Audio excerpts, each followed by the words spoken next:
하나님은 우리 모두를 사랑하시는 줄 믿습니다. 네, 내가 하나님을 잘 몰라도 하나님께서는 이미 우리를 사랑하셨고 그의 손바닥에 우리의 이름을 기록하였다고 했어요. 그래서 하나님 우리를 사랑하시는데 언제까지 사랑하시는가? 세상 끝날까지 우리 한 사람 한 사람을 사랑하시는 줄 믿습니다. 예, 그런데 참 오늘날 많이 아프게 들리는 말들이 참 이기주의다, 개인주의다 이러한 말들이 많이 들립니다.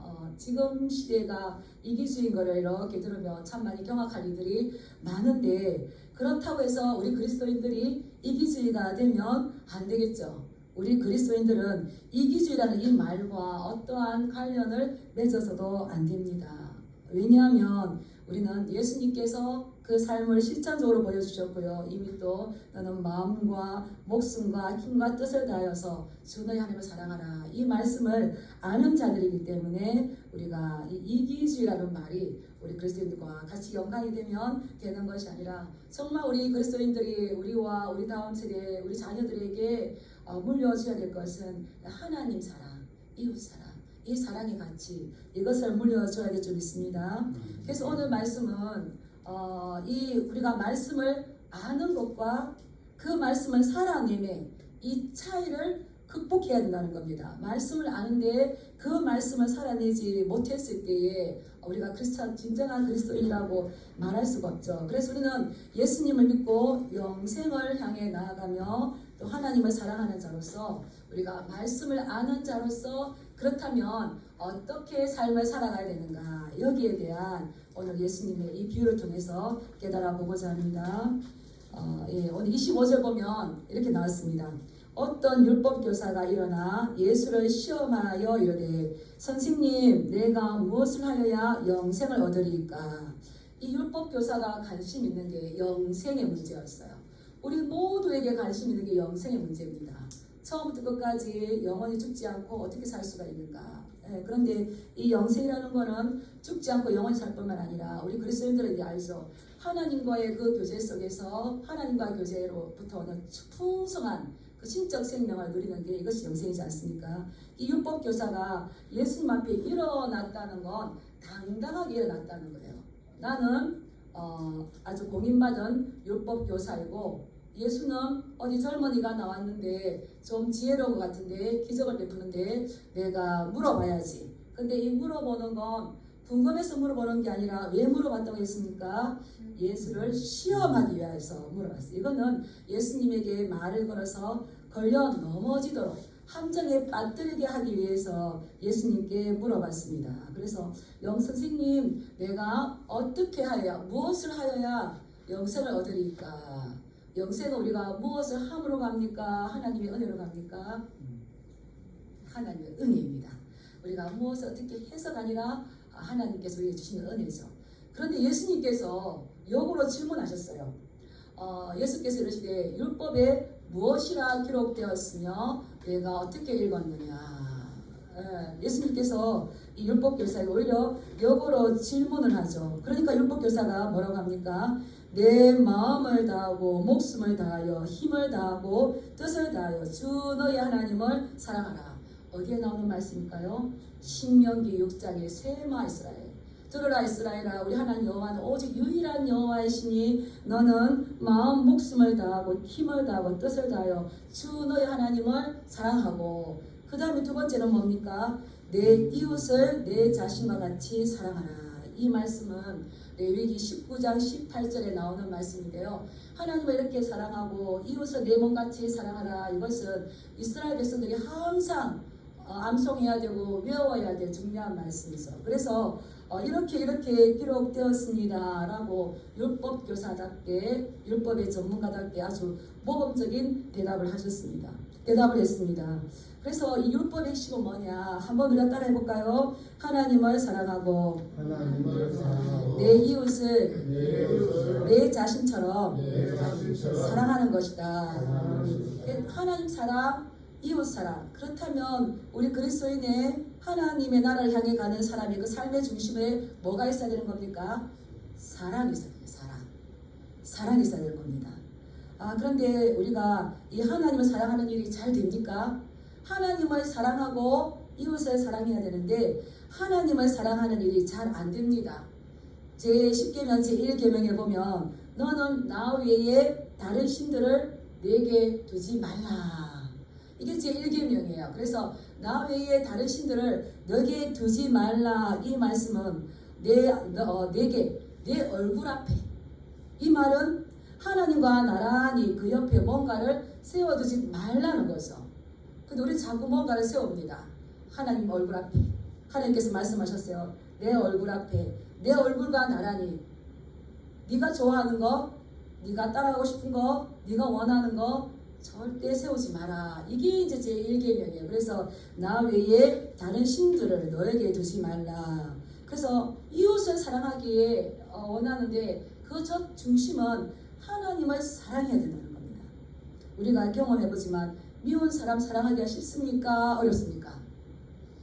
이상하게 안 돼요. 근데 또 기도할 때는 돼요. 기도할 때는 막 사랑해요. 눈 뜨면 안 돼요. 또 그러다가 얼굴을 마주하면 어떻습니까? 더 안 돼요. 이게 계속 이제 우리 그리스도인들에게 숙제죠. 민낯이고. 그런데 좀 가능할 때가 있어요. 하나님 사랑에 풍성하게 내 마음이 채워지면요. 아버지 당신의 아버지 당신의 눈물이 이러면서 가요. 그래서 이웃을 사랑할 수 있게 하려면 첫 번째 뭐가 충만하게 내 속에 채워져야 될까요?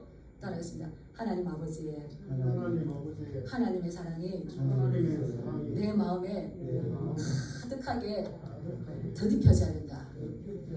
그러면 그 사랑 때문에 이 바울의 고백처럼 오직 사랑이매요. 그 사랑의 포로가 되어서 이제 가는 거예요. 그래서 하나님의 사랑하는 것은 사실은 이웃 사랑의 동기가 되죠. 그래서 하나님 사랑으로 먼저 충분하게 채우시기 원합니다. 그래서 하나님 사랑, 이웃 사랑을 하라고 적혀 있습니다. 이렇게 말하니까 예수님께서 네 말이 옳다. 네 말이 옳다. 네가 율법 교사답게 율법의 전문가답게 옳게 대답하는구나. 이렇게 칭찬하셨는데 그 다음에 한 말씀을 덧붙였어요.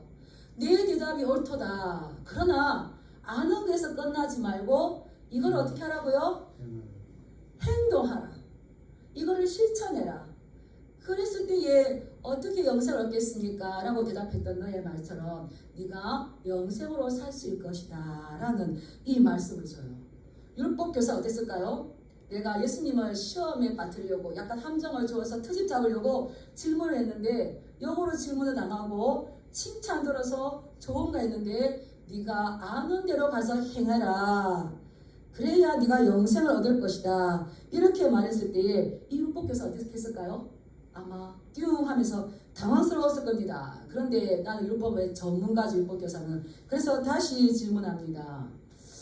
29절에 보면 그 사람이 여전히 자기를 옳게 보이려고 예수님 그러면 내 이웃이 누구니까? 이렇게 질문하는 거예요. 하나님 사랑하는 건 율법을 지키면 될 것 같아요. 그러는데 내 이웃은 도대체 누구란 말입니까? 그런데 성경에는 내 이웃이 누구인지 다 기록되어 있습니다. 이 율법 교사가 율법의 전문가가 그의 이웃이 누구인지를 알까요? 모를까요? 알아요.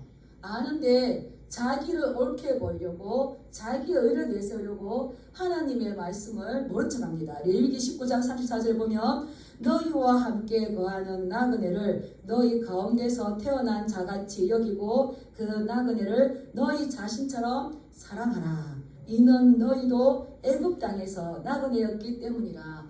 너희가 예전에 나그네였던 것, 핍박받았던 것을 그것을 생각하고 너희와 함께 거하는 너희 가운데 있는, 그래서 이웃은 누구입니까? 공간적으로 우리와 함께 있는 그들인 겁니다. 너희 가운데에 있는 그들을 너희 자신처럼, 그들은 바로 나그네들이고요, 이방인들이죠. 그런데 이 유대인들의 생각에는 자신들의 이웃이 나그네나 이방인이나 어려운 사람들이나 예수님 시대의 창기나 세리 같은 이런 부의 사람들은 이웃에 넣지 않았어요. 그래서 다시 예수님에게 이제 묻는 거죠. 그렇다면 예수님, 선생님, 내 이웃이 누구입니까? 그렇게 물었을 때는 이 율법교사 생각에 예수님의 이웃을 정의해 줄 때에 내가 생각하는 이웃을 말씀해 주실 거다라는 확신을 가졌겠죠. 근데 예수님께서는 그의 질문에 바로 대답해 주지 아니하시고 그 유명한 선한 사마리아의 비유, 이 이야기를 가지고 그 율법 교사를 이제 깨우쳐 줍니다. 유대인들은 생각 속에 많은 자기의 틀을 가지고 있었습니다. 근데 예수님께서는 이 깨뜨려 주심으로 인해서 그 틀을 깨고 나오기를 원했습니다. 네가 아는 것과 네가 실행하는 것과 율법의 정신이 뭐라고 했는지를 깨닫기를 원하시는 거죠. 그래서 예수님께서 한 예를 들어서 말씀하십니다. 30절에 보면 이제 그 율법 교사에게 자상하게 이야기해 주시거든요. 어떤 사람이 예루살렘에서 여리고로 내려가다가 강도를 만났다. 근데 그 강도를 만났는데 그 강도가 그 여행자의 이 사람의 가진 것을 모두 다 빼앗을 뿐만 아니라 그 사람의 옷을 벗기고 또 폭행까지 해서 이 사람은 거의 죽은 것 같은 그것을 버리고 갔다, 이렇게 하시는 거예요. 당시에 예루살렘과 이 여리고는 약 36km 정도의 이 거리가 있었는데 예루살렘은 높은 데 있었어요. 해발 760m. 이 여리고는 아주 낮은 지대에 있었는데 그 내려가는 길이 굉장히 이 가파른 길이었어요. 그리고 주위에는 큰 바위들이 많기 때문에 이 도적대들이 숨어서 강도질하기가 참 좋은 곳이죠.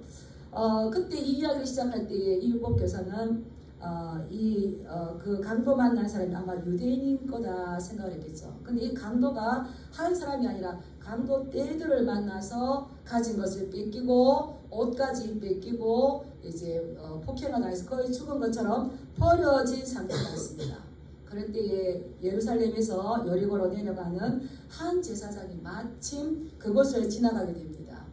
어떤 희망이 있습니까? 이 강도 만난 사람이 살 수 있겠구나 희망을 가지겠죠.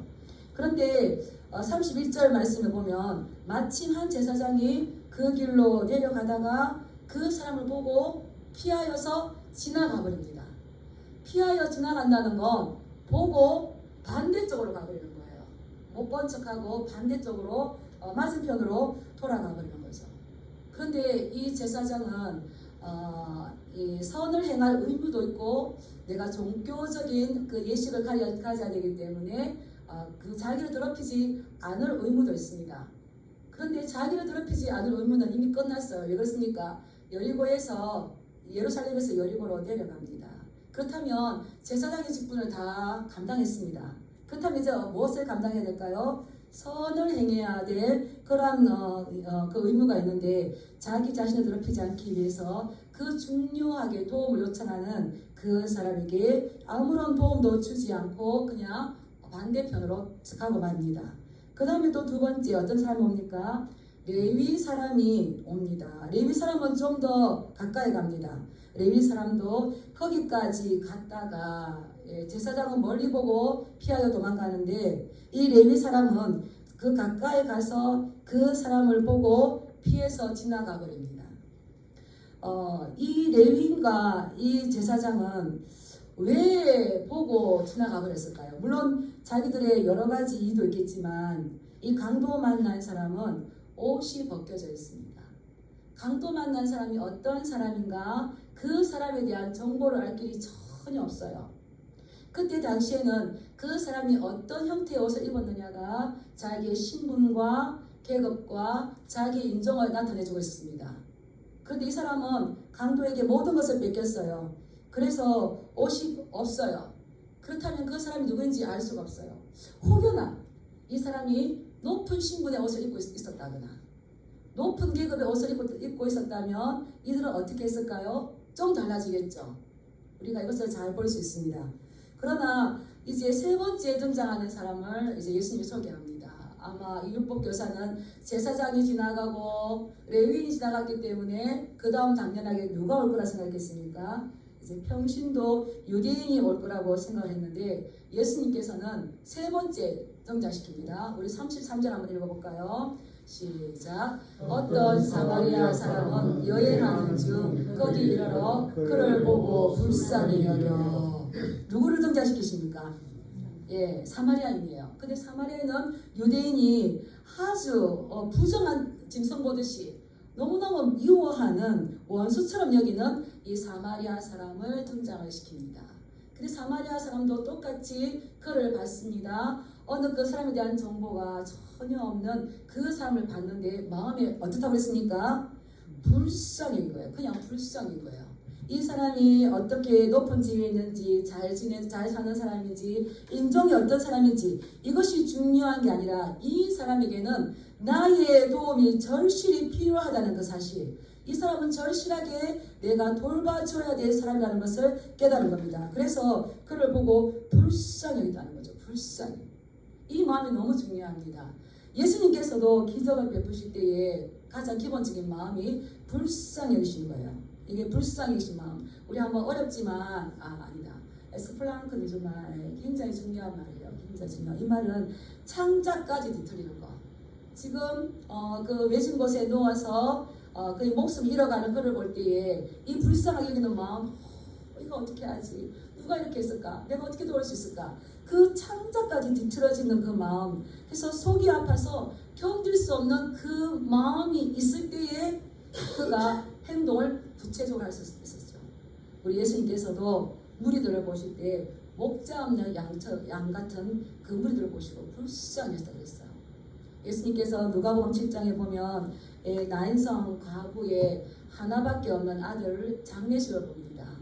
과부가 남편도 없는데 의지할 만한 아들이 죽었기 때문에 얼마나 힘들겠습니까? 그 예수님이 그 나인성 과부가 아들의 장례식을 따라가는 그 모습을 보시고 예수님께서 마음을 불쌍히 여기셔서 창자가 뒤틀리고 그게 아파서 견딜 수 없어서 뭐라 그럽니까? 그 장례 지금 지나가고 있는 그 청년의 관에 손을 얹고는 청년아 일어나라.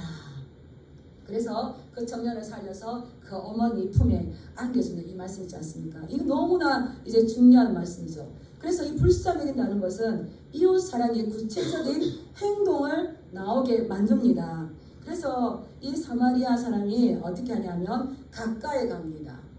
34절에 보면 가까이 가서 레위인과 제사장은 멀리 갔지만 가까이 다가가죠. 그리고 기름과 포도주를 그 상처에 붓습니다. 이 기름은 이 상처를 완화하게 해준대요. 그래서 통증을 좀 가라앉힌대요. 그리고 이 포도주는 세균 번식을 막아줍니다.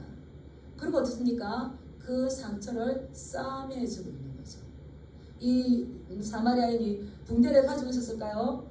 내가 혹여나 이런 어려운 사람을 만나면 내가 붕대를 가지고 치료해줘야지 하고 가지고 다녔을까요? 아닐 겁니다. 그 사람을 봤을 때에 내 옷이라도 찢어서 이 사람의 상처를 싸매주고 싶은 거. 그래서 사랑은 가까이 다가가는 것이고요. 상처를 드러내는 것이 아니라 상처를 감싸주는 것인 줄 믿습니다. 예, 이 상처를 감싸주었어요. 거기에서 끝났을까요? 또 세 번째 보니까 자기 짐승에 태워 예루살렘에서 사마리아까지 약 36km라고 했습니다. 뭐 절반 정도 왔다 할지라도 그가 이 짐승에 이 상처난 이 강도 만난 사람을 태웠다면 자기는 걸어가야 되죠. 짐승에 태워서 어디로 갑니까? 주막으로 가죠. 우리는 주막이가 나왔는데 데코마이에서 많은 사람들이 위치할 수 있는 큰 규모의 여관을 이야기하는 겁니다. 거기에 가서 이 강도 만난 사람을 방에 눕히고 계속 이제 돌봐줘요. 가서 돌보아 주니라. 예수님께서 내가 가서 일을 행하라 이렇게 했던 거는 행하라 이거는 한 번으로 끝나는 것이 아니라 지속적으로 그 선을 행하라. 이웃 사랑을 어떤 일회성으로 끝나는 것이 아니라 지속적으로 그것을 행해야 되는데 돌보아주다. 이 밤에 돌보아줬어요. 이 누가는 의사입니다. 그래서 에페벨레데라는 이 단어를 썼는데요. 이것은 의학 용어라고 합니다. 에페벨레데. 이것은 병든 자를 돌보거나 상처 입은 자를 치료하는 그런 모습이죠. 그렇다면 어떤 말씀입니까? 이 선한 사마리아인이 밤새도록 이 강도 만난 사람이 다시 원기를 회복할 수 있도록 건강을 회복할 수 있도록 밤새도록 이것을 치료해 줬어요. 놀랍죠. 사랑은 서로 사랑과 선행을 돌아보아 서로 돌아보아 사랑과 선행을 격려하는 것을 믿습니다. 사랑이 하나님 사랑합니다. 사랑합니다. 아니고 서로 돌아보아 사랑과 선행을 격려하며 또 서로 사랑할 수까지 상처를 감싸주며 가까이 가며 그의 필요를 채워주는 것이 이 선한 사마리아를 통해서 사랑이라 우리에게 가르쳐주죠. 근데 더 놀라운 건 이튿날이 되었습니다. 제사장도 바쁠 수가 있고 레위인도 바쁠 수가 있지만 이 사마리아인은 여행 중에 뜻하지 않는 일을 당했어요. 그래서 그도 바빠요. 그래서 이튿날에 이제 그는 떠나야 됐습니다. 떠나야 됐을 때에 그냥 그 사람을 방치해둔 것이 아니라 우리 35절 말씀 한번 읽어볼까요? 35절 시작. 그 이튿날 그가 주막 주인에게 데나리온 둘을 내어주며 이르되 이 사람을 돌보아 주라. 비용이 더 들면 내가 돌아올 때에 갚으리라 하였으니. 아멘. 예, 이 비용을 자기가 바치도록 돌봐주고 그 숙박의 비용 모든 비용을 떼어줍니다. 그것을 2데나리온을 떼어주는데 여러 가지 이게 계산해 보면 나오겠지만 로마 화폐로 2데나리온은 그때 당시 이 숙박비를 2개월어치의 숙박비라고 부릅니다. 그러니까 이 강도가 빨리 낫지 않아서 그가 머물 수 있도록 충분한 그 보상을 그 주인에게 해줬다는 것입니다. 그래서 우리는 이 이웃을 생각할 때에 어떤 사람이 너의 이웃이냐? 그냥 돌봐주는 것에 끝나지 않고 지속적으로 그 이후에까지 이 모든 것들을 하는데 그 사람이 온전해질 때까지 추가 비용이 들면 더 그 비용까지 지불해 주겠다. 비용이 들면 충분하게 해줘라. 내가 돌아올 때에 그것을 갚아주겠다. 그래서 이 사랑이라는 거는 이웃 사랑이라는 거는 내 자신처럼 그를 사랑하라 이렇게 했을 때에 사마리아인이 이 강도 만난 사람을 사랑할 때에 그거는 값비싼 희생을 치렀다는 겁니다. 그리고 내가 중심이 되어서 그를 돌봤던 것이 아니라 그를 중심으로 내가 그를 위해서 헌신을 했다는 거죠.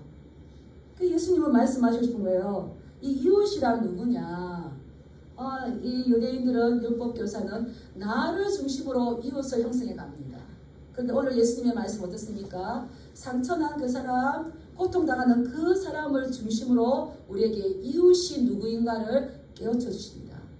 잘 들으셔야 되는데 이해가 가십니까? 그래서 이 이야기를 하고 난 다음에 예수님께서 이 율법교사에게 물어요. 네 생각에는 이 세 사람 중에 누가 강도 만난 자의 이웃이 되겠느냐 이렇게 물었을 때에 이 유대 율법교사는 자비를 베푼 자입니다. 사마리아 사람입니다. 이렇게 말하잖아요.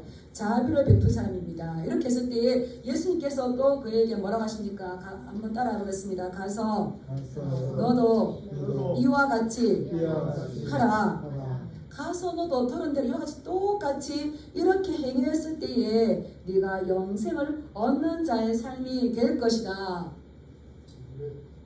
우리는 가끔 우리가 생각하는 이 말씀과 말씀 우리에게 주시고자 하는 그 의도가 달라요.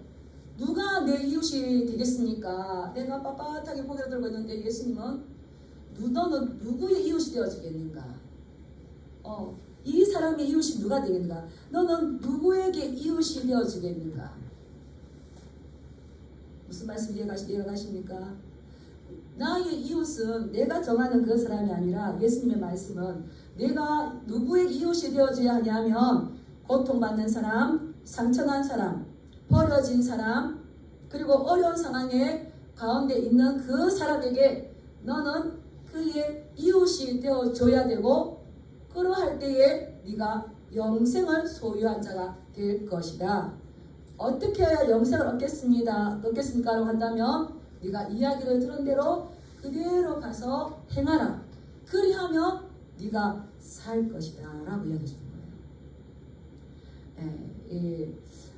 이제 상처 입은 치유자 이런 책을 썼던 헨리 나우엔이라는 분이 계시지 않습니까? 이거 영적 발돋움 참 많은 책을 쓰셨는데 이분은 대학교 교수였어요. 예의대 교수, 하버드대 교수였어요. 근데 이분이 이제 나이가 50이 되니까 문득문득 마음에 이런 마음이 드는 거예요. 내가 나이를 더 먹은 만큼 내 삶이 예수님께 더 가까워졌는가 라는 자문을 할 때에 자신이 없었어요.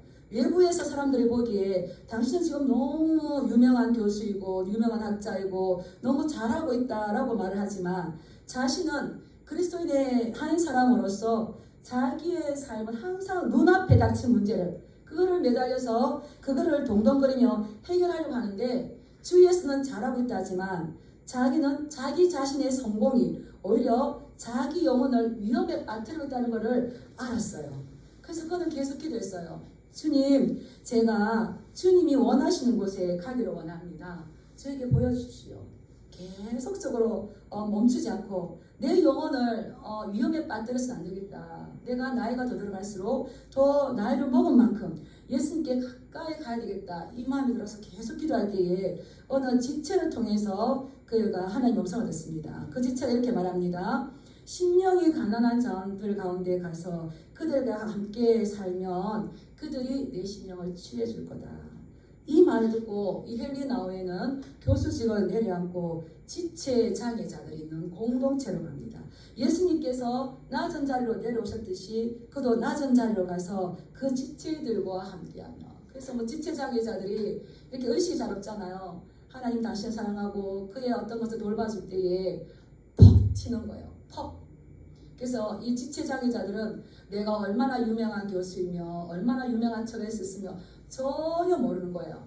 그냥 그들이 돌봐서 툭 치면 그걸 얻어맞아야 되고 그러는데 그분이 그래요. 내가 지체 장애자들과 함께할 때 장애우들과 함께할 때에 내가 진정한 존재감을 느끼며 진정한 하나님의 사랑이 무엇인지 깨닫게 되었다. 그래서 그때 오히려 썼던 책들이 더 많은 사람들에게 도전을 주고요. 영성을 깨우고 이러한 책들로 유명합니다.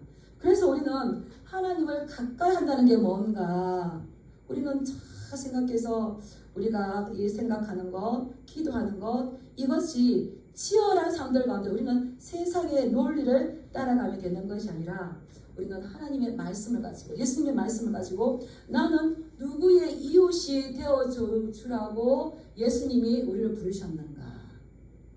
다른 사람을 나 이웃으로 삼는 것이 아니라 내가 내 옆에 고통당하는 사람, 어려워하는 사람, 버려진 사람 그들에게 이웃이 되어주라고 나를 부르셨구나. 내가 그들의 이웃이 되어야지. 여기까지 깨닫기를 원하신다는 겁니다. 그래서 우리는 이 말씀과 우리의 생각과 우리의 아는 것이 그냥 거기에만 머무는 것이 아니라 거기에서 더 나아가서 한번 따라해 보겠습니다. 읽은 말씀대로 살아가는 삶. 읽은 말씀대로 살아가는 삶. 어려운 이웃에 그리스도의 손과 발이 되어 그리스도의 심부름꾼이 되는 삶. 이 율법교사가 예수님을 시험하려고 물었다가 굉장히 당황스럽고 아주 놀랐을 것 같아요. 그런데 우리도 예수님께서 하신 이 비유를 바라보면서 주님께서 나를 먼저 부르시고 나를 먼저 사랑하여 주시고 나에게 하나님의 사랑을 알게 하신 것이 어떤 이유일까 그것을 보면서 우리도 우리의 도움이 필요한 사람에게 그들에게 예수님의 사랑을 가지고 나가서 그들의 이웃이 되어주고 그들의 울타리가 되어주는 삶. 헨리 나우엔이 내가 교수로 아주 저명한 그런 작가로 알려졌을 때보다 그 힘든 장애우들을 돌볼 때에 그곳에서 오히려 하나님의 마음과 또 내가 존재하는 그 삶의 보람을 더 많이 느꼈다고 고백하는 것처럼 우리도 이 즈음에서 하나님께서 나에게 우리에게 요구하시는 삶이 무엇인지 이렇게 살펴보면서 그리스도의 인의 삶으로 하나님께서 기뻐하는 그 삶으로 충만하시길 주님의 이름으로 축복합니다. 네, 기도하겠습니다. 우리는 말씀을 아는 것을 많이